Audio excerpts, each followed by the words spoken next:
চলো আজকে একটা আচার বানাই 3 রকমের টক দিয়ে। বরকে বলেছিলাম যদি চালতা দেখো তাহলে আমার জন্য চালতা নিয়ে আসিও, আমার খুবই চালতা খেতে ইচ্ছে করছে। তো যেহেতু চালতা নিয়ে এসছে, একটা চালতাই নিয়ে এসছে, তো আজকেই চালতা দিয়ে আচার বানাবো যাতে কয়েকদিন খেতে পারি। চালতাটা ধুয়েই কাটতে বসে পড়েছি, যেহেতু একটাই চালতা সেজন্য আর ছিলে নি। অনেকে আবার ছিলে আচার বানাই, কিন্তু আমি আজকে না ছিলে একদম খোসা সহ আচার বানাবো। তো তার সাথে আরও দুটো জিনিস অ্যাড করব।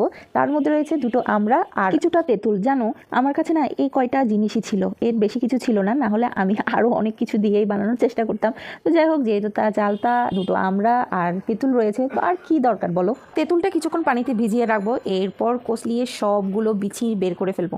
আসলে কোনো কিছু বানাতে গেলে বানানোর প্রসেসিংটা একটু কষ্ট হলেও খেতে বা রান্না করতে কিন্তু খুব একটা কষ্ট হয় না। এই তো আমার মোটামুটি এই কাজগুলো হয়ে গেছে, এখন চালতা আর আমড়াগুলো সেদ্ধতে বসাবো। তার ফাঁকে আচারের মশলাটা রেডি করে নিয়েছি। এদিকে আচার বানাতে গিয়ে দেখি আমার শুকনো মরিচ একদমই নেই, শুধু 3টা শুকনো মরিচ ছিল, সেগুলোই বের করে নিয়েছি। তো তার সাথে ধনে, জিরে, মেথি আর কিছুটা কালো জিরা নিয়েছি, আর সাথে নিয়েছি